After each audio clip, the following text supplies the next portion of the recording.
a rainbow, you know you set me free. And I just can't get enough, and I just can't get enough. You're like an angel and you give me your love, and I just can't seem to get enough.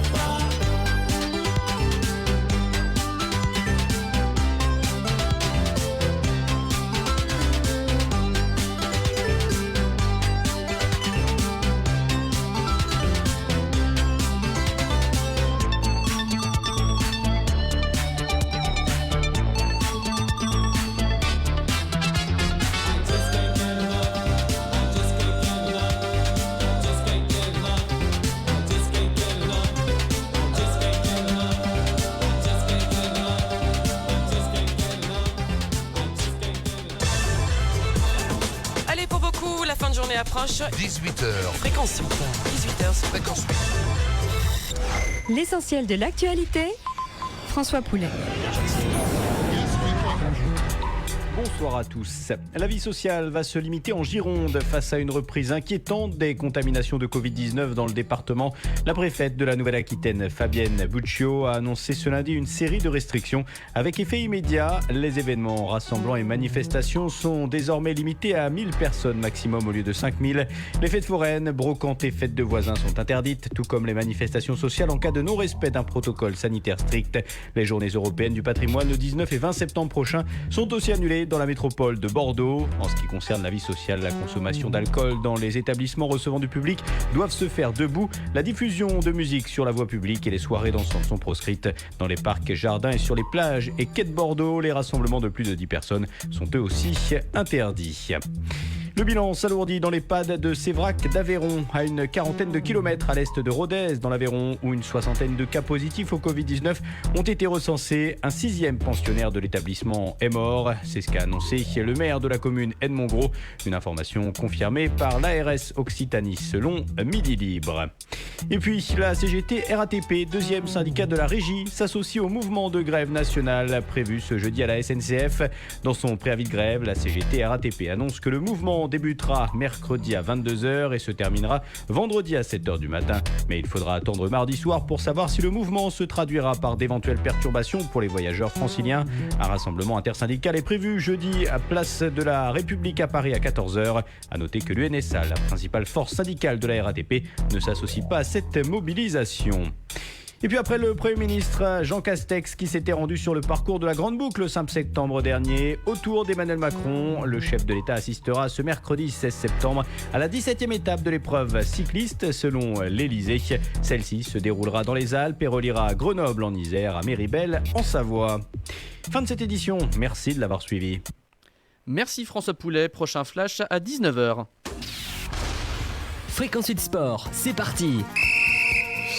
Vous voulez les résultats? Interview des clubs et sportifs locaux? Posez-vous et profitez de votre émission 100% sport.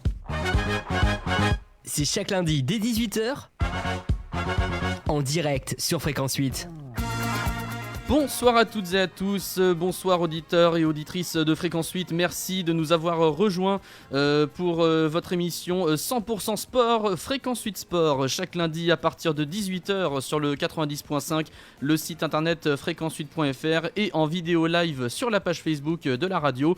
Le principe est très simple, nous vous donnons les résultats du week-end dans le secteur Montfortais et le bassin rennais. Je peux vous dire que des résultats ce week-end, il y en a eu et pas des moindres.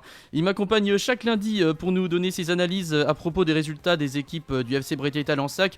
Et vous connaissez aussi bien que moi, c'est Philippe Lemoyle. Salut Philippe. Salut Pierre-Louis. Comment tu vas ? Oh, très bien, d'autant plus que comme je fais partie du club de la pétanque bretaillaise, nous jouions cet après-midi le deuxième tour de la Coupe d'Ille-et-Vilaine vétéran. Ah oui. Contre l'Allier, nous avons sorti l'Allier. Ah bravo. On est qualifié pour jouer vendredi le troisième tour, ce qui est une première historique pour le club de la pétanque bretaillaise. C'était très très bon après-midi en ce qui me concerne. Eh ben félicitations, oui. Et très bon week-end évidemment. Et très bon week-end, alors très bon week-end bien sûr avec le football, avec de très bons résultats du côté du FCBT. Bien sûr. Et oui, effectivement, Philippe Lemoyle ne s'intéresse pas qu'au foot, il y a aussi la pétanque, et la pétanque c'est un sport, messieurs, dames. Il y a d'autres sports aussi qui m'intéressent beaucoup. Oui, j'imagine, mais en tout cas bravo Philippe, et puis un bon courage pour vendredi du coup, c'est ça. Oui, on va ramener la coupe à la maison. Exactement, comme dit la chanson. Dans cette émission, nous parlerons basket avec la présidente du Montfort Basket Club, Catherine Golvan. Bonsoir Catherine. Bonsoir à tous, bonsoir Pierre-Louis. Merci donc de nous avoir rejoints et d'avoir accepté notre invitation. Effectivement, on va parler de basket et oui, ça va reprendre dans des conditions particulières, mais c'est comme ça dans tous les sports, hein, j'ai envie de dire maintenant. Et voilà, une nouvelle saison qui se prépare. Et oui, il va falloir s'habituer à ces conditions, mais on est prêt. Et oui, on est prêt, donc on va en parler dans quelques instants. Et durant cette émission, eh bien, nous aurons par téléphone Alexandre Marquez pour parler BMX, car ce samedi aura lieu le Triskel Trail Jam à Ifindic, où on vous en parlera en détail tout à l'heure. Nous vous remercions, fidèles auditrices et auditeurs de Fréquence 8, d'être au rendez-vous chaque lundi dès 18h. Fréquence 8 Sport, on est ensemble jusqu'à 19h et c'est parti. Fréquence 8 Sport, c'est chaque lundi dès 18h en direct sur Fréquence 8. Et pour commencer, eh bien, nous avons le plaisir de recevoir dans notre studio la présidente du Montfort Basket Club, Catherine Golvan. Donc Catherine, alors comment s'est passée la reprise au sein du MBC ? Alors la reprise s'est plutôt bien passée, puisque l'équipe première féminine et masculine a débuté sa préparation physique le 17 août.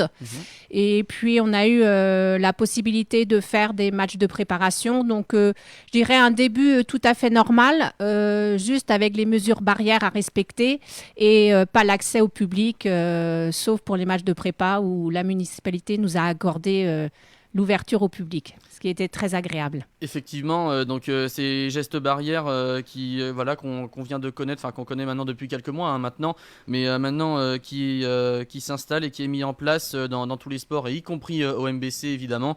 Donc forcément, il faut prendre une autre habitude, forcément. Tout à fait, il faut que ça devienne un réflexe. Je pense qu'on l'a déjà bien pris ce réflexe, puisque de toute façon, on n'a pas le choix. Autrement, on pourrait être amené à fermer la salle et ce n'est pas du tout dans notre intérêt, bien évidemment, et ni pour les partenaires, et ni pour les publics, ni pour les fans de basket. Alors au MBC, eh bien, on va parler des équipes seniors d'abord, et on commence avec les filles puisque nous sommes galants ici à Fréquence 8. L'équipe 1 féminine qui évolue en pré-national toujours oui. Cette saison, et donc a dans son groupe l'Étoile Saint-Laurent-Brest, Guy Pava, Rennes CPB, CTC Aurore et Trèves-Argentré, Langueux, Ploufragan, l'ASPTT Rennes, l'US Mordel, Melès, Pléberg-Christ et enfin Plohermel. Voilà, il y a pour les joueuses de Mathieu Fortin des équipes que les filles vont découvrir, et d'autres qu'elles ont déjà eu comme adversaire la saison passée. Oui, tout à fait. C'est un peu un mélange dans cette poule cette année.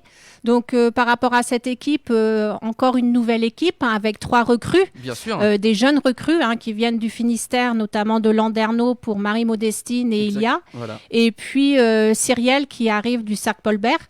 Donc Mathieu a cette année encore du travail, mais il a toute ma confiance pour à nouveau créer une cohésion de groupe. Et puis que cette équipe, on va jouer le maintien, voire apparemment les filles ont l'ambition de monter en N3.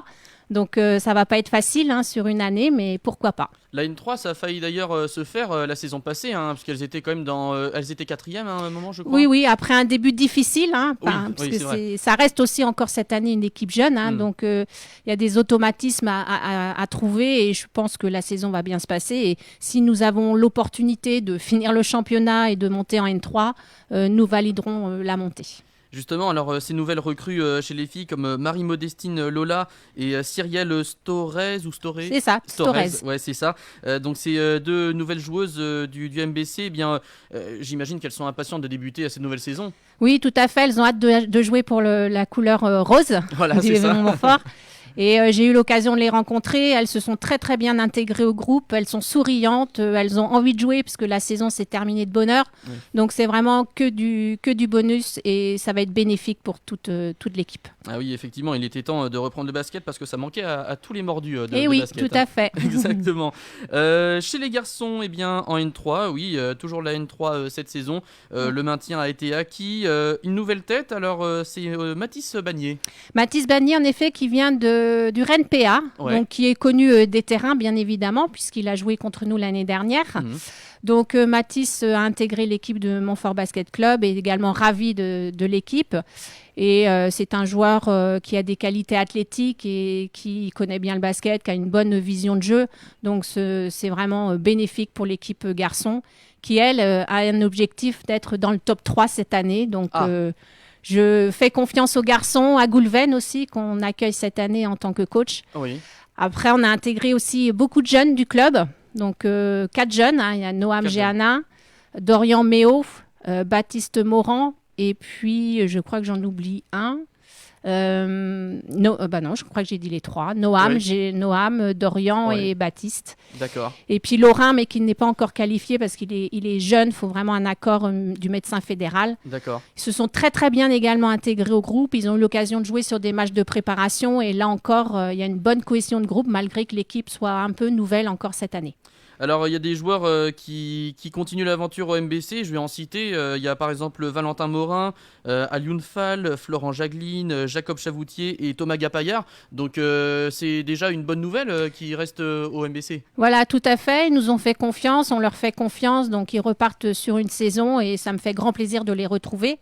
Et puis on retrouve un qui nous avait quittés il y a 2 ans, Ryan Saad. Ryan Saad, effectivement. Voilà, qui est ravi aussi de retrouver le MBC et c'est réciproque. Le plaisir est partagé. Donc une belle équipe cette année, je pense, sur le terrain.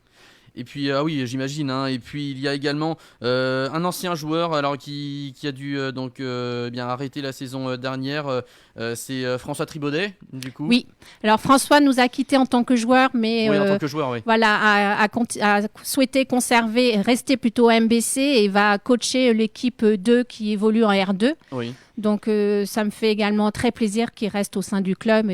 Parce qu'il a beaucoup à apporter auprès des jeunes et puis de cette équipe 2 que l'on souhaite voir monter également. Oui, voilà, justement, tu parles de l'équipe 2. Eh bien oui, l'équipe B qui joue en Régional 2, là aussi, qui souhaite également monter, effectivement. Oui, ça permettra d'avoir un tremplin un peu moins grand par rapport à l'équipe N3. Oui. Et c'est pour ça qu'on a aussi primé cette année la formation des jeunes, ce qui nous évitera d'aller chercher les jeunes ailleurs et plutôt de les former chez nous puisqu'on a des éducateurs pour. Donc la formation des jeunes aujourd'hui fait partie de notre projet et est au cœur de cette année au MBC. Alors c'est intéressant ce que tu dis, Catherine, parce que depuis quelques années on voit par exemple l'équipe B masculine qui évolue en Régional 2, il y a l'équipe senior filles, l'équipe A en pré-national, et là en fait il y a cette envie maintenant d'atteindre un nouvel objectif. Là c'est la montée. Là il y a ça a un peu changé alors en fait. Disons que oui, on veut créer un peu d'élitisme au sein du MBC, oui. Et puis partager aussi partager aussi avec les clubs voisins qui ne trouveraient pas forcément leur niveau de jeu chez eux. On les accueille volontiers.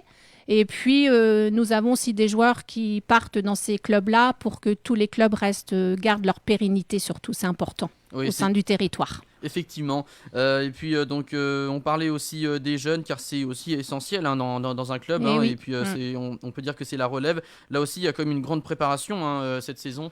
Oui, tout à fait. C'est vraiment on a mis les jeunes au cœur de notre projet. Même l'équipe 2 filles, on vise la montée cette année en D1. Elles vont démarrer en D2, toujours pour réduire cet écart, puisque c'est eux qui vont qui vont pouvoir après intégrer les équipes seniors, donc Donc il faut vraiment qu'on améliore notre formation au niveau des jeunes.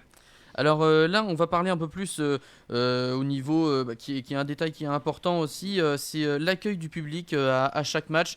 On parle donc évidemment de cette période qui est si particulière. Il y a un protocole sanitaire qui a donc été mis en place. Oui, tout à fait. On a fait 2 protocoles, un pour l'accueil du public et un pour la participation aux entraînements. Oui. Donc pour les matchs, en effet, nous avons eu l'autorisation et j'en remercie la municipalité pour ouvrir la salle au public avec des gestes barrières, bien évidemment, que tout le monde connaît maintenant, et plus un siège sur 2. Donc en matière de capacité, on pourra avoir la moitié de la salle de remplie. Donc voilà. D'accord. Et donc ça n'a pas été du coup trop compliqué donc justement d'installer tout ça? Si, ça a été très très compliqué parce que le bénévolat a ses limites. Ah oui. Donc il faut qu'on trouve des gens bénévoles tous les 15 jours maintenant, puisque il y a la désinfection des vestiaires qui sont à notre charge. Il y a aussi, comme je le disais tout à l'heure en aparté, vous avez les joueurs qui rentrent et qui sortent. C'est pas comme au football, donc on désinfecte les mains des joueurs à leur sortie, ballon. Donc, il nous faut encore une personne supplémentaire, la désinfection des douches, des vestiaires, le respect aussi à l'entrée. Donc, on a vraiment besoin, et dans le public, bien vérifier que tout le monde a son masque. Donc c'est vrai que c'est un peu de la gendarmerie, mais après, je dirais, sur les premiers matchs que l'on a testés de préparation, les gens ont très bien compris et on n'a pas de soucis à ce niveau-là. Bon, en tout cas, c'est vrai que c'est du boulot, hein. C'est en tout cas beaucoup de boulot là cette année, oui. Donc ça là-dessus, il faut avoir beaucoup de courage. Catherine, justement, alors qu'est-ce qu'on peut souhaiter rien qu'au club déjà aussi, et puis aux différentes équipes? On l'entend bien aussi avec la possible montée. Voilà, donc à part l'aspect sportif des choses, j'espère que la saison pourra se dérouler tout à fait normalement. Oui. Ce que je ne suis malheureusement pas sûre. On verra par rapport aux cas positifs qu'on peut avoir dans le club, parce qu'on ne prendra pas non plus de risques. C'est une trop grosse responsabilité. Donc moi, mon souhait premier, bien évidemment, à part les résultats sportifs, c'est que la saison puisse commencer déjà et puisse se finir tout à fait honorablement. Eh bien, on vous souhaite tout ça en tout cas. Merci beaucoup Catherine d'avoir été avec nous. Merci à toi Pierre-Louis. C'est très très gentil, et puis évidemment on espère que cette saison évidemment sera bonne pour le club, et puis voilà, on espère énormément de plaisir surtout. Oui, c'est le plus important, je crois. C'est le plus important, effectivement. Merci beaucoup, Catherine. Merci. D'avoir été avec nous, et puis voilà, longue vie au MBC, si je peux dire ça. Donc voilà, on a parlé basket avec le MBC. On va parler maintenant football. On va faire une petite partie. Et je me tourne vers Philippe Lemoyle, dirigeant du FCBT. Alors, il y a eu des matchs ce week-end, Philippe. Alors, il y a eu les premiers matchs de championnat, mais plus pour les garçons, car en fait, hier, il y avait l'équipe féminine qui jouait un match amical. C'était contre Cesson, sur le terrain de Talensac. Tout à fait. Ça s'est soldé par un match nul, et on le rappelle, les filles qui vont évoluer en D1 cette saison. Qui vont évoluer en D1, et puis je tiens à revenir sur lundi dernier, quand j'ai oublié vraiment totalement par inadvertance que c'est vrai que cette année le FC Breteuil-Talensac est pour ce qui concerne les seniors féminines, est en entente avec le MIF. Exactement. Quand j'ai parlé du FC Breteuil-Talensac pour les féminines, c'est parce que sur le calendrier, il n'y avait mis que FC Breteuil-Talensac. Oui, c'est pour ça. Mais c'est vrai que le MIF est en entente cette année avec le FCBT, donc ce sera en D1, on peut le faire, ce qu'on ne peut pas faire dès qu'on passe en Ligue pour ce qui concerne les filles. Bon, après, hier, elles ont fait un premier match amical. C'était un match de préparation, je dirais, par rapport à ce qui va se passer dimanche prochain, où elles rentrent directement dans le vif du sujet, puisqu'elles vont accueillir le Football Club de Lamballe pour le match de Coupe de France à Breteuil, qui devrait se dérouler à 13h. Ce qui est d'autant plus intéressant, c'est que ça va nous permettre de faire un dimanche Coupe de France. Oui. Parce que après, les seniors garçons vont recevoir l'ATA, donc un match compliqué. Et puis je tiens à préciser aussi que à Breteuil, samedi, il va y avoir un match amical de U18, et ce match va opposer les U18 du Stade Brestois aux U18 du Stade Malherbe de Caen. Ah, dis donc. Donc on est sur un très très bon niveau. Ça prouve aussi quelque part que le FC Breteuil-Talensac est un club qui est de plus en plus reconnu, qui peut accueillir, de par ses résultats, de par le niveau auquel évoluent les équipes, c'est sûr, mais aussi parce qu'il y a une section féminine qui est en train de grandir et vraiment de se développer de très très belle manière. Donc c'est bien, avec le groupement Lavonnoise, on a des équipes dans toutes les catégories pour ce qui concerne les filles, plus des seniors FCBT MIF, donc c'est bien, ça va nous permettre d'avoir un très très beau match avec 2 clubs professionnels qui vont venir faire un petit tour à Breteuil samedi après-midi. Eh bien, en tout cas, ça vaut le coup, c'est sûr. Mais c'est vrai que c'est important, tout ce que tu dis là, je suis absolument d'accord. Donc on va parler de la suite du football dans quelques instants. Le temps de se faire une première pause musicale, on va s'écouter le nouveau Kaigo avec Tina Turner. C'est, on va dire, le remake du titre What's Love Got to Do with It. Excusez-moi pour l'accent, mais vous allez connaître l'air, ça évidemment vous allez connaître. Allez, on se l'écoute tout de suite et on se retrouve après pour la deuxième partie de Fréquence 8 Sport. A tout de suite sur Fréquence 8. You must understand, though the touch of your hand makes my pulse react, that it's only the thrill of boy meeting girl, opposites attract. It's physical, only logical. You must try to ignore that it means more than that. Oh, what's love got to do with it? What's love but a second-hand emotion? What's love got to do with it?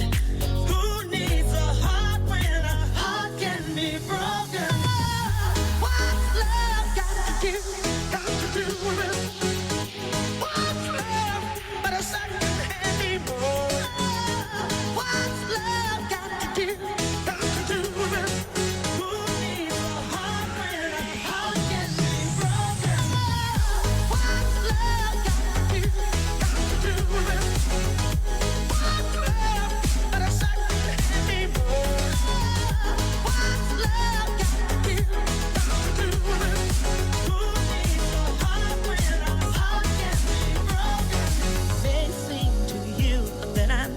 acting confused when you're close to me.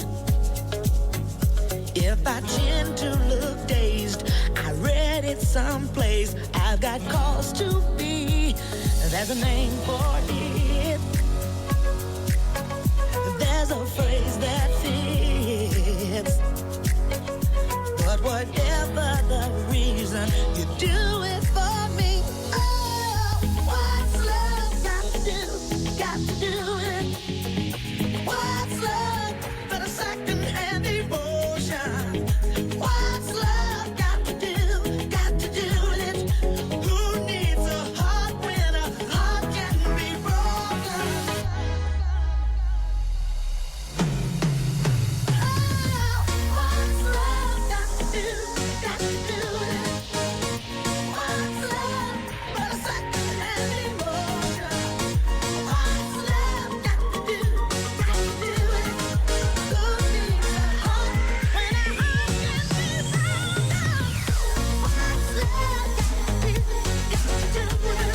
to do? Got to do it. What's love but a second-hand emotion? What's love got to do?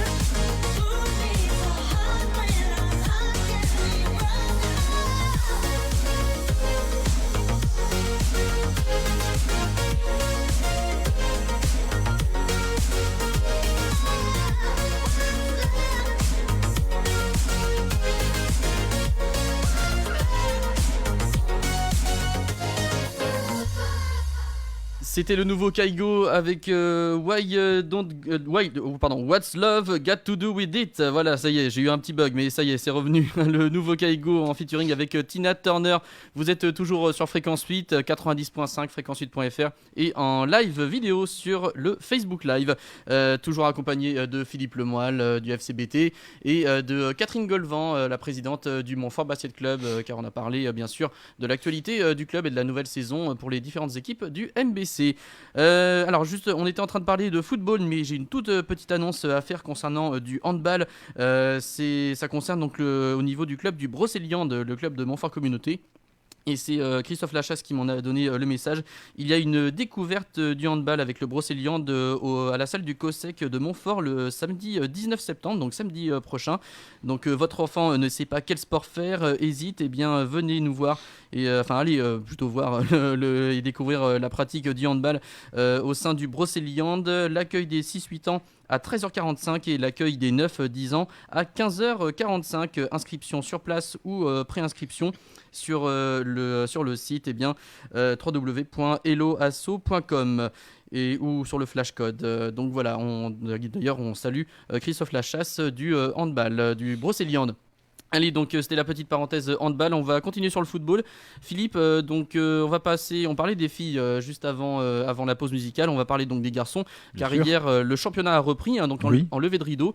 Et pour l'équipe A en R1, eh bien une victoire à l'arraché pour l'équipe de Lionel Quacois, 2-1 contre Paimpol. Ça s'est joué à rien, Philippe.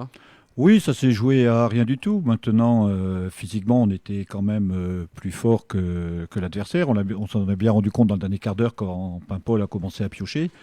Après, c'est pas la première fois que ça nous arrive. La saison dernière, c'était un peu le même cas de figure. Il y a des clubs comme Langueux, Quessois qui doivent s'en souvenir parce que les arrêts de jeu leur ont été fatals. Donc, nous, c'est pareil. Si ça avait terminé par un match nul, on le prenait. Parce que c'est vrai qu'on n'a pas l'habitude de gagner la première journée de championnat. Mais là, on a la victoire, elle n'est pas usurpée, c'est un petit peu logique. Le dernier quart d'heure, on avait le pied sur le ballon, on ne voyait plus les Paimpolais. Et non, c'est un petit peu normal. Et c'est vrai que même si on marque, Valentin nous met le but vainqueur à la 96e minute, ça veut dire aussi quelque part que physiquement, on est prêt, qu'on ne lâche jamais rien et que mentalement, on est costaud. Exactement, et bien justement on va écouter la réaction du coach du FCBT Lionel Quacois, content de cette victoire récompensée en toute fin de match, et c'est au micro de Gérard Demort. Alors Lionel, quel renversement! Être mené pendant 70 minutes et on revient pour finir 2-1. Ouais, c'est incroyable. Bon, on a eu des scénarios comme ça la saison dernière. Visiblement, on est sur la continuité de la saison dernière où on marque dans les derniers instants. On est mené, certes, mais en faisant jouer égal quand même contre une bonne équipe de Paimpol. Donc mon message à la mi-temps, c'était effectivement de persister dans nos tentatives, parce qu'on avait une défense en face qui était assez friable, je dirais. Donc on a insisté jusqu'à revenir au score sur un coup de pied arrêté. Ça faisait un moment qu'on n'avait pas marqué sur coup de pied arrêté. Et puis on marque un second but sur coup de pied arrêté dans les arrêts de jeu. Voilà, donc je parlais de persistance et d'insistance. On a insisté, on a persisté, donc voilà, on a été récompensé. Et la 92e minute pour ce deuxième but qui fait les 3 points, est-ce que c'est le résultat d'entraînement pendant l'intersaison? Oui, enfin, je ne sais pas si c'est la préparation. Visiblement, on est encore perfectible. Parce qu'effectivement, quand on encaisse des buts, ça veut dire qu'on est encore perfectible défensivement. On avait de toute façon faim de revenir sur les terrains. La préparation a été bonne. Là où on avait peu de monde, en tout cas du groupe première sur les années précédentes. Cette année, on a eu beaucoup de joueurs à arriver et de niveau ligue. Et donc voilà, c'est juste le résultat de notre préparation qui pour moi n'est pas encore abouti. Content de tes éléments sur le terrain? Oui, tout à fait. Allez, bon courage et bonne chance pour la suite, Lionel. Voilà, Lionel Kouakoua au micro de Gérard Demort. Philippe, oui, tu es d'accord sur ce qu'il vient de dire?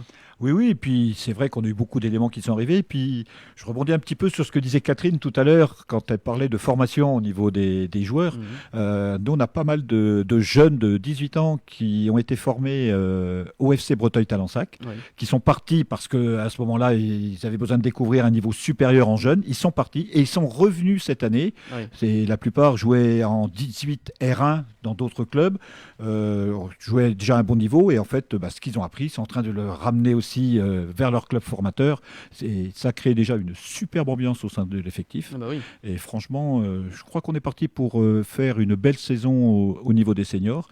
Et on a des jeunes, même si je pense qu'on prend le but sur une erreur de jeunesse, parce que quand on est très jeune, on a toujours envie de bien jouer, de jouer déjà au départ. Et bon, c'est pas grave. C'est ce que je disais tout à l'heure, mentalement, on est costaud, on sait très bien que... Puis quand on démarre un match, je peux vous dire que les spectateurs qui étaient au match et qui ont découvert le banc de touche du FC Breteuil-Talensac quand on a démarré le match hier, même moi j'étais le premier surpris, Maxime Chouab, Bétienne et Mathis Priou sur le banc de touche, on se dit, là le club, on a quand même cette année de l'effectif pour jouer en R1, chose qui était un petit peu plus limite la saison dernière. Et en tout cas, et puis ça prouve aussi que le FC Breteuil-Talensac est un club aussi qui déjà est un club convivial et qui est aussi un club qui a envie de monter plus haut et qui a envie aussi qui a des objectifs en fait dans chaque équipe. C'est pour ça. Monter plus haut, je sais pas. Façon de parler, mais plus haut, en tout cas là vous êtes déjà assez haut. En tout cas avec l'équipe. Oui, non, mais de resserrer aussi les différences de niveau, c'est sûr, entre les différentes équipes seniors. Ça, c'est certain que c'est un besoin. Maintenant, à partir du moment où on a un staff qui est bien en place, qui prône du bon jeu, du beau jeu, et qu'il y a une convivialité dans tout l'effectif, qu'il y a une convivialité dans tout le club, qu'il y a une convivialité avec les spectateurs qui sont de très très nombreux supporters, ça peut que marcher. Ça c'est sûr. Et puis Gérard est allé à la rencontre de l'entraîneur adverse du stade Paimpolais, Lo El Hadji, qui reproche. Lo El Hadji, oui. Lo El Hadji, ouais, exactement, et qui reproche donc à ses joueurs de ne pas avoir su concrétiser leurs occasions. On l'écoute. Alors Lo, qu'est-ce qui s'est passé? Vous meniez bien 1-0, vous dominiez le sujet, et puis tout d'un coup, fin de match, vous vous écroulez. Non, c'est pas qu'on s'écroule. Un match, ça dure 95 minutes. Oui. Un match, des fois, ça se gagne sur des détails. Il faut être concentré jusqu'au bout. C'est pas ça le souci. On a un balle de 2, 3. Il faut mettre ça au moins le deuxième, quoi. On a des occasions. Voilà, c'est ça. Et il n'y a pas eu la concrétisation des... Oui, on avait les occasions pour les mettre au fond. D'accord. Tout simplement. C'est nous, on s'est fait punir tout seul. Alors, vous montez de R2. Confiant pour quand même la saison avec le groupe que vous avez qui a l'air de bien jouer? Oui, après, on voit Paimpol a été en R1, on est descendu, on est remonté. Donc ça va être un groupe serré, mais on va bosser pour bien s'accrocher. Allez, bonne chance et à bientôt. Merci. Voilà, Loël Hadji, l'entraîneur du Stade Paimpolais. Philippe, le prochain match en championnat sera le dimanche 27 septembre face à Lamballe en terre costamoricaine. Ah, ça va être un... Ça va être costaud. ça va être un super test. Oui. Après l'ATA, dimanche prochain en Coupe de France, voilà, c'est ça. aller à Lamballe, qui pour moi est quand même le favori du groupe. Ah bah, ils ont déjà fait une très bonne saison la saison dernière. Déjà. Oui, puis là, ils n'ont pas perdu de temps. Ils ont gagné 3-0 à Saint-Brieuc-Ginglin samedi. Oui. Donc, ça va être un très très bon test, mais on verra bien. On verra bien, exactement. Et puis, comme tu l'as dit, il y a la TA de Rennes aussi pour le 3e tour de Coupe de France. Bien, donc là, puis un match dure entre 95 et 100 minutes maintenant. Oui, voilà. Ah bah, oui, ça c'est vrai. Ça c'est vrai, je suis d'accord. Et en R1, eh bien, en R1 poule B, l'Heureux s'impose 1-0 à Séné.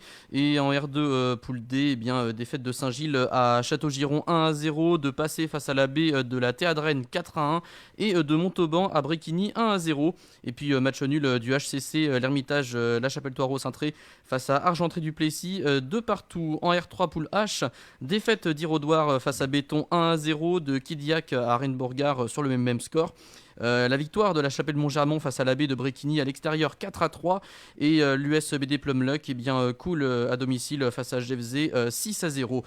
En D1, très belle opération de l'équipe B qui s'impose sur un score de tennis 6-2 à Saint-Jacques-de-la-Lande avec notamment un triplé d'Hugo Delaroche. Ça commence sur les chapeaux de roue. Oui, on a gagné le premier set, si c'est 6-2, oui. C'est tout. Non, c'est vrai que on avait une belle équipe B aussi.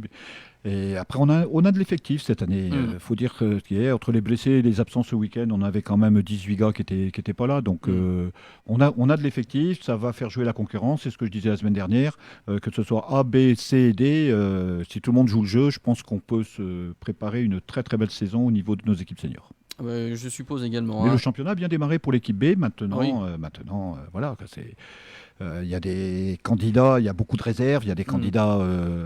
aussi là-dessus, et puis on verra bien ce que ça va donner. Prenons les matchs évidemment un par un, et on pourra faire déjà un premier point au bout de 5 ou 6 rencontres. Oui, déjà, ouais. Et alors les autres résultats, victoire de la B de Passé 5-2 contre Rennes Mosaïque, de Mordel face à la B de l'Esquadenne 2-1, de l'équipe B de Saint-Gilles contre la B de Montauban 3-1, et match nul, un partout entre la B du HCC et l'équipe C du Reux, et défaite 3-0 de Saint-Main-Saint-Onin contre Chavagne. La D2 poule E, avec la victoire du Montfort Ifanic Football contre la B d'Irodoire sur le score de 3-1. Nous sommes allés donc à la rencontre du coach du MIF, Lionel Ubisha, qui nous donne son point de vue sur ce match. Bon Lionel, voilà, premier match de cette saison et puis première victoire. Qu'est-ce que vous avez pensé de ce match, de la satisfaction ? Ouais, sur les résultats, satisfait des 3 points amenés, 3 buts marqués. Ce qui me laisse un peu plus amer, c'est le dernier but encaissé alors qu'on avait la maîtrise sur cette seconde partie. La première a été un peu plus compliquée. On a eu du mal à trouver notre position au milieu de terrain. J'ai fait un changement tactique à la mi-temps pour qu'on reprenne un peu plus la main au milieu, chose qu'on a réussi à faire. Après, un peu plus d'expérience à travailler là-dessus, sur certains aspects, notamment on concède beaucoup trop de coups de pied arrêtés. Et je pense que ça augure de bonnes choses. Ouais. Alors on sentait aussi que en première mi-temps, après c'était notre point de vue, c'était sûrement que en première mi-temps vous aviez plus dominé que Irodoire, un peu plus. Ensuite en deuxième mi-temps c'était un peu plus équilibré, donc on pouvait dire que voilà, de 2 équipes qui étaient pratiquement au même niveau. Ouais, après le score de 3-1 est somme toute un peu, je dirais, sévère pour eux peut-être. Je pense que effectivement les débats étaient assez équilibrés dans l'ensemble. Après réellement, ils ne se sont pas créés tellement de situations dans le jeu. On leur a concédé beaucoup de coups de pied arrêtés, ce qui nous a un peu inquiété dans notre zone au niveau défensif, parce qu'on sait qu'on a quelques failles à ce niveau-là. Mais dans le jeu, globalement, oui, ils avaient un milieu de terrain assez conséquent et fourni, mais j'ai pas eu l'impression qu'ils ont créé beaucoup de situations. Maintenant, il va falloir aussi continuer comme ça. Donc c'est que le premier match, bien sûr, c'est que le début.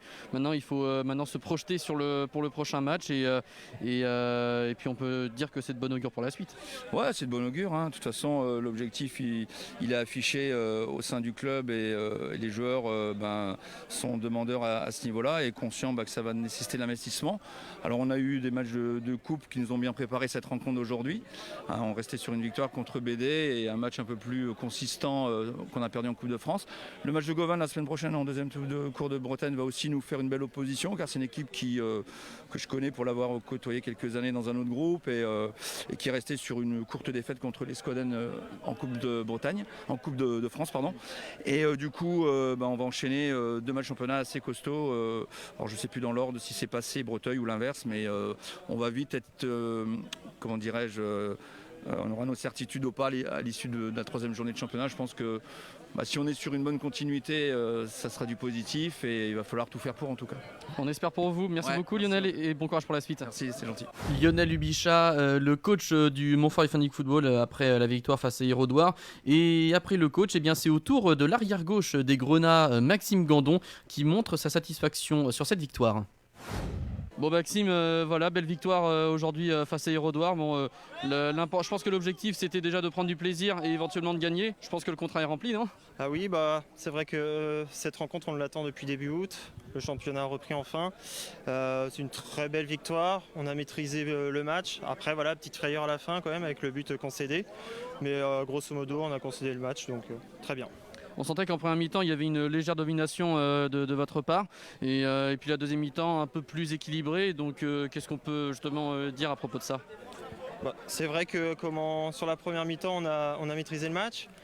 Après, sur la seconde, c'est vrai que aussi également que ce fut un petit peu plus équilibré. Globalement, dans l'ensemble, on mérite cette victoire, quoi. C'est mérité, c'est sûr. Donc maintenant, il va falloir se projeter sur le prochain match et continuer sur cette lancée. Et oui, comme tu dis, Pierre-Louis, il faut continuer comme ça et essayer de gagner dimanche pour le match de Coupe de Bretagne contre Gauvin, tout simplement. On vous souhaite cette victoire en tout cas. Merci Maxime. Merci bien, Pierre-Louis. Voilà, Maxime Gandon, très heureux bien sûr de la victoire contre Hérodoire 3-1 hier et d'ailleurs que je salue tout particulièrement car je fais une petite parenthèse, il attend avec sa compagne Émilie leur premier enfant, donc je tenais on tenait tous à souhaiter nos félicitations aux 2 futurs parents et nous attendons avec impatience la venue de cet heureux événement. Oui, je sais bien, mais ça lui a fait plaisir, c'est pour ça. Donc c'était la petite parenthèse plaisir et je le salue tout particulièrement. On revient au football et dans le même groupe que le MIF, il y a l'équipe C du FCBT, Philippe, qui s'est imposée sur la pelouse de Quédillac contre l'équipe B sur le score de 4-1. Oui, un super résultat pour une équipe qui découvre le niveau puisqu'elle a accédé cette saison. C'est bien, c'est dans la continuité de tout ce qu'on pense là pour l'instant. Là par contre, il y a eu le staff s'est un petit peu étoffé avec l'arrivée de Jean-Paul Rouillet qui est venu donc, dans le staff pour cette équipe C. Il y avait une belle équipe et puis gagner à Quédillac 4-1, c'est vraiment un très très bon résultat. C'est un bon résultat effectivement. Alors en revanche, défaite de l'équipe D en D4 contre la C de Mordel 4-2, c'est le seul bémol du week-end, mais c'est pas grave, je te dirais, rapport à... J'aurais plus une pensée, moi, pour Quentin Serrandour, qui s'est gravement blessé hier, justement, au cours de ce match contre Mordel.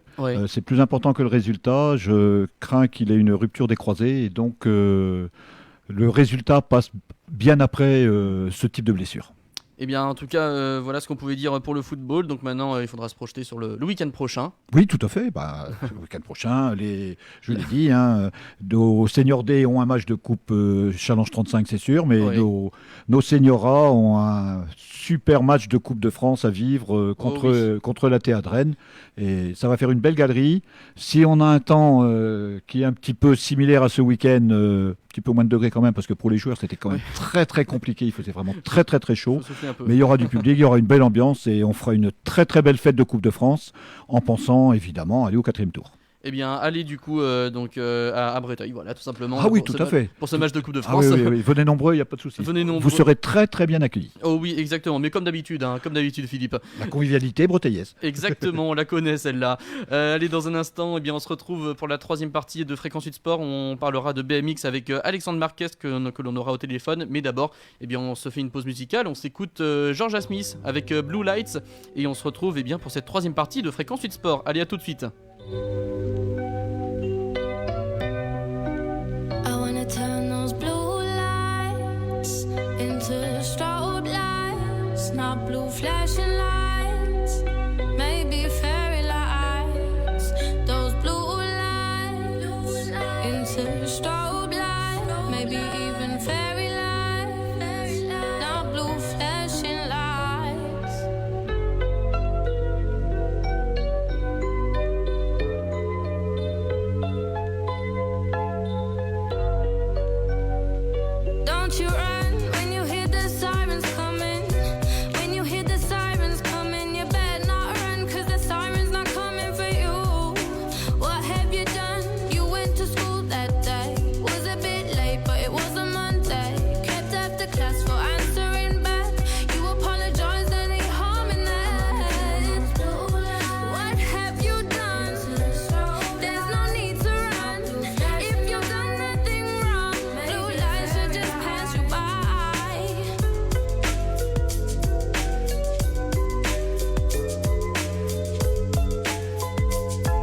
shadow shows no emotion, so what's even the fuss but the face of your boy casts a darker picture of the red-handed act he's gonna whisper. Look, blood, I'm sorry cause I know you got my back. He was running, I couldn't think I had to get out of that. Not long ago you were miming to the shook ones. Now this really is part 2 cause you're the shook one. Hand you the tool as you question your friendship. Has men like you gonna make me a convict? Level of a felon when I've done nothing wrong. Blood on my hands but I don't know where it's from. Oh, you got blood on your hands but you don't know where it's from. You better run when you hear the sirens coming. When you hear the sirens coming, better run when you hear the sirens coming, cause they will be coming for you. Run when you hear the sirens coming, better run when you hear the sirens coming. When you hear the sirens coming, the blue lights are coming for you. What have you done? There's no need to run. If you've done nothing wrong, blue lights should just pass you by.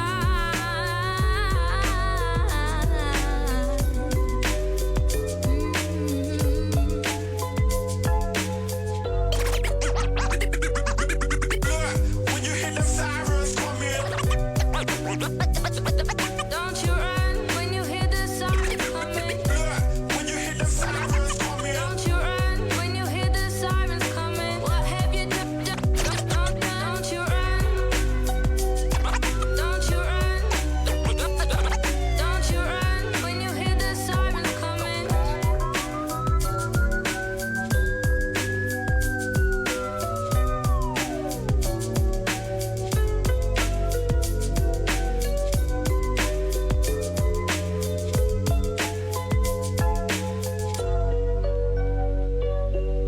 Nous sommes de retour ici sur Fréquence 8 pour Fréquence 8 Sport et la troisième partie. C'était Georgia Smith avec Blue Lights. Vous êtes donc toujours sur Fréquence 8 sur le 90.5, fréquence8.fr et le Facebook Live.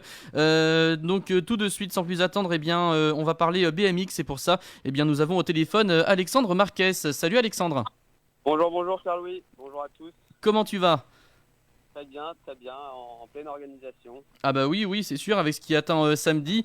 Alors déjà Alexandre, merci d'avoir accepté de venir nous parler par téléphone. C'est vrai que normalement c'est en studio, mais avec en ce moment c'est vrai que c'est particulier, donc on est obligé d'avoir une limite de personnes dans le studio.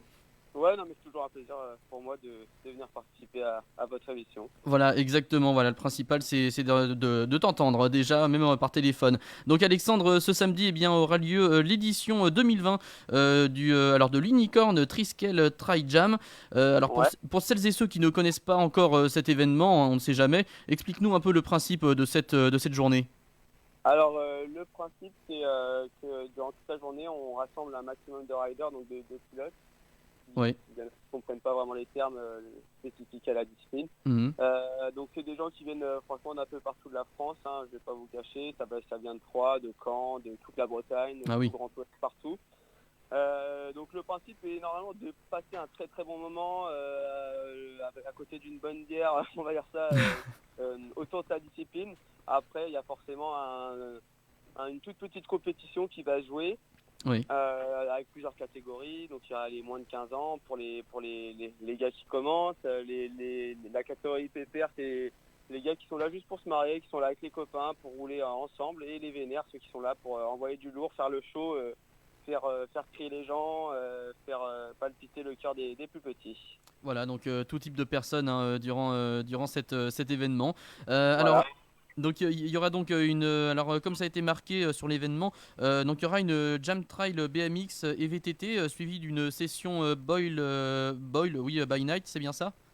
Ouais, en fait on allie deux disciplines,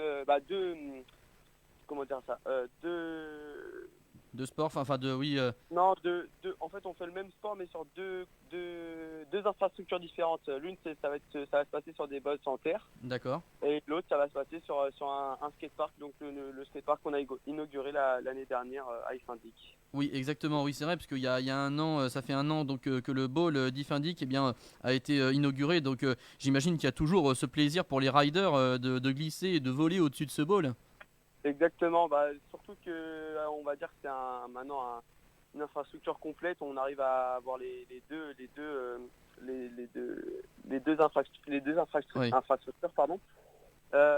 Du coup, pour en revenir aussi à la Jam, c'est nos 10 ans. Donc, on fête nos 10 ans. La création de l'association remonte à 10 ans cette année. D'accord. Donc voilà, donc c'était une occasion aussi de montrer qu'on est bien là. Ça fait 10 ans qu'on est implanté et qu'on continue de vivre grâce à cet événement. Voilà, bah oui, donc ça fait 10 ans, donc forcément là c'est un très bel anniversaire, donc c'est pour ça que c'est autant important. Combien attendez-vous de participants pour samedi ? Alors ça c'est pareil, clairement je ne vais pas pouvoir, j'en sais pas plus que vous, hein. D'après nos calculs, nos estimations via les réseaux, on attend entre 400 à 500 personnes tout au long de la journée. Après ça va être un grand roulement parce que on a la chance de pouvoir en animation jusque le soir on a une toute petite partie festival, une partie musique qui accompagne du coup tout au long de la journée les riders et se termine un peu par des groupes qui jouent le soir jusqu'à 2h du matin. D'accord, et alors pour les inscriptions, alors il est peut-être trop tard ou alors il reste peut-être un peu de temps aux mordus de BMX pour s'inscrire ? C'est des inscriptions sur place, donc on fera ça vraiment en fonction de combien de personnes se décideront une fois sur place. D'accord. Alors pour celles et ceux qui ne te connaissent pas, eh bien Alexandre Marquez, c'est un titre de champion d'Ille-et-Vilaine de BMX Race en 2018 en catégorie junior, si je ne me trompe pas. En catégorie élite du coup. Élite, oui c'est ça. Et donc exactement. Voilà, exactement. Et puis et des qualifications aussi alors en Coupe d'Europe aussi. Et donc alors le BMX, c'est vrai que c'est une passion qui te colle à la peau depuis des années. Ouais, bah depuis qu'en fait ça s'est implanté sur Ifindic, j'ai vite suivi l'affaire. Je suis parti en sport-études sur Saint-Brieuc. J'ai intégré ensuite le pôle sport de Saint-Brieuc et depuis, bah voilà, ça me colle à la peau, comme tu peux si bien le dire, Carlos. Exactement, bah oui, parce que quand on a une passion, même comme celle-ci ou comme n'importe quelle passion, on la vit à fond et puis et ce n'est que du bonheur. Exactement. Donc... Oui, on peut comprendre du plaisir de toute façon, dans n'importe quel sport, du moment qu'on est passionné. Exactement, bah oui, effectivement, du moment qu'on est passionné, bah voilà, oui, tout simplement, c'est prendre du plaisir, c'est le mot d'ordre. Alexandre, donc pour samedi, qu'est-ce qu'on peut vous souhaiter ? Évidemment, bien du monde, de la joie et puis de quoi s'amuser, quoi. Surtout s'amuser, profiter. Alors pour l'instant, déjà, j'aimerais juste qu'il n'y ait pas une annulation Covid, ça serait déjà bien sûr. Du top. Ensuite, du beau temps, ça serait superbe aussi, parce qu'après, dans tout ce qui est bonne ambiance, ça je m'inquiète pas vraiment, les gens ils sont top, ils sont bons enfants, c'est pas prise de tête, c'est loin d'être ça. Après voilà, on a pris les mesures pour le Covid, donc ouais, le site est complètement fermé, on a un registre d'entrée, donc on demande le nom, le numéro de la personne, etc. au cas où il y ait une suspicion de Covid. Ensuite on a du gel hydroalcoolique sur tous les stands. Le masque est obligatoire. N'oubliez pas votre masque si vous comptez passer. Le masque est obligatoire. Dans le pire des cas, il y en a en vente sur le site, mais bon, on n'est pas là pour faire la police non plus. Il y aura des équipes de sécurité à vous le répéter, vous le rabâcher, parce que sinon, voilà, c'est pour la sécurité de tous et de soi-même. Exactement. Eh bien, merci beaucoup Alexandre de nous avoir, d'avoir accepté notre invitation, de nous avoir expliqué tout ça. On vous souhaite, à toi et puis aussi à l'équipe organisatrice, on vous souhaite beaucoup de bonheur pour samedi.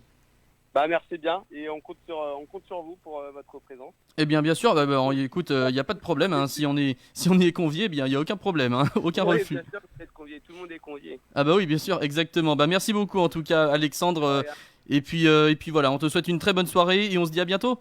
Merci à vous aussi, au revoir. Merci bien, merci Alexandre. Voilà Alexandre Marquez qui était avec nous en direct pour nous parler de cet événement, l'Unicorn Triskel Tri Jam. Ce sera samedi à Ifindic. Donc voilà, si vous avez envie d'y aller, allez-y, n'hésitez pas, tout simplement. Allez, donc tout de suite, on va parler d'autres résultats qui ont eu lieu ce week-end. Hier, il y avait du trail du côté du lac de Tremelin à Ifindic, puisque c'était la 14e édition du Trail des légendes. Malgré les conditions sanitaires, l'événement a bien eu lieu. 1930 participants, rendez-vous compte, ont pu fouler ce magnifique parcours à Tremelin. Ce soleil, le soleil breton brillait dans le ciel et sur le lac et la bonne humeur était au rendez-vous. On écoute sans plus attendre l'un des organisateurs du trail, Jean-Paul Couetil. Ici à Tremelin pour cette 14e édition du Trail des légendes au lac de Tremelin à Ifindic, et je suis en compagnie de l'un des organisateurs de ce Trail des légendes, Jean-Paul Couetil. Bonjour Jean-Paul. Bonjour Pierre-Louis. Alors Jean-Paul, donc effectivement, on l'a dit, 14e édition du Trail des légendes à Tremelin.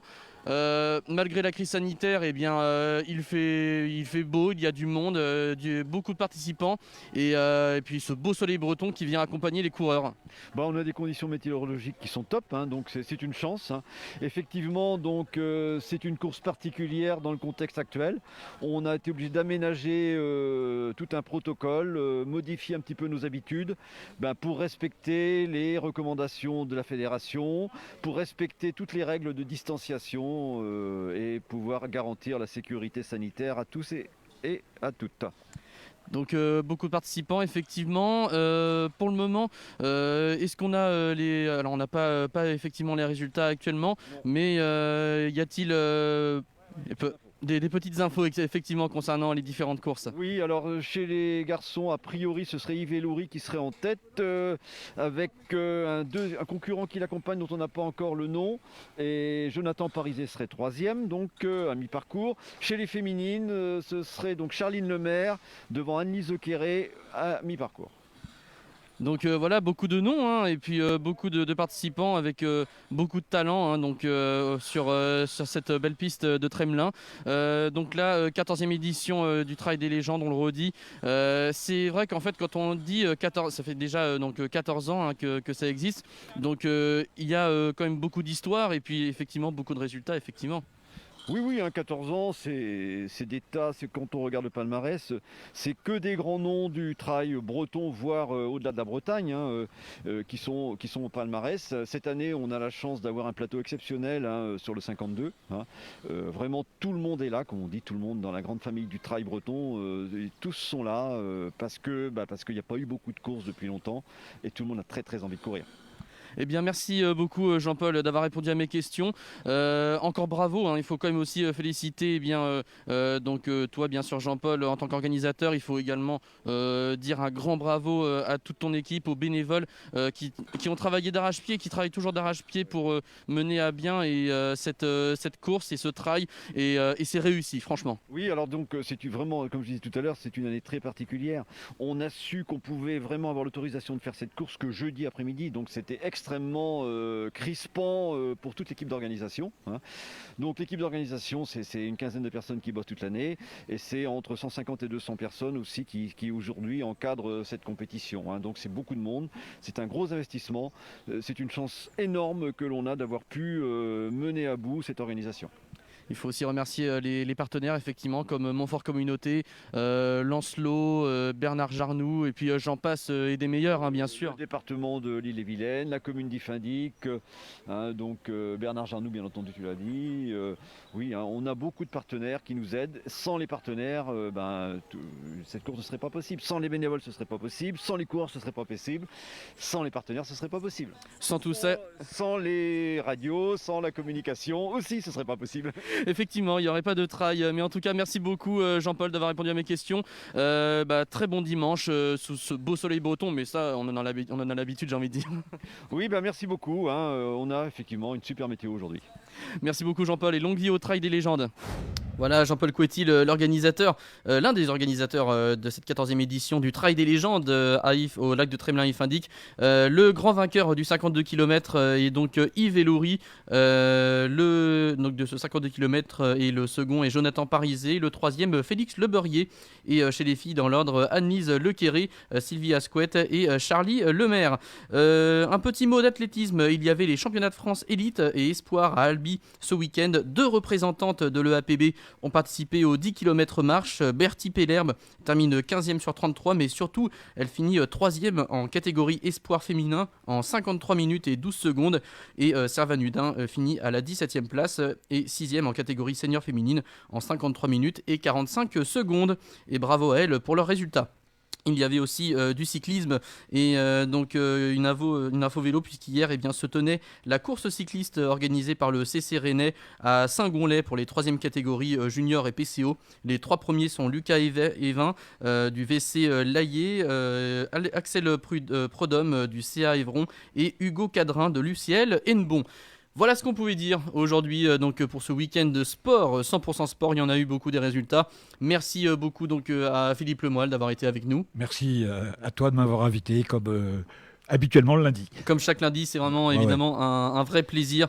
On remercie également Catherine Golvan, la présidente du Montfort Basket Club, qui était avec nous durant cette émission, et Alexandre Marquez qu'on a eu au téléphone il y a quelques minutes pour nous parler de cet événement samedi du Triskel Trail Jam à Ifindic. Je remercie également Florian, et bien sûr qui est à la technique et qui joue vraiment un rôle important et qui met tout en œuvre pour que cette émission marche et soit vraiment soit une réussite, si je peux dire ça comme ça. Mais en tout cas, merci beaucoup Florian. Vous le retrouvez d'ailleurs aussi du lundi au vendredi, le matin dans la matinale de 7h30 à 8h30 et dans Rendez-vous à midi de midi à 13h. Merci aussi à vous de nous avoir regardé, nous avoir écouté, que ce soit sur la radio ou sur le Facebook Live en nous regardant.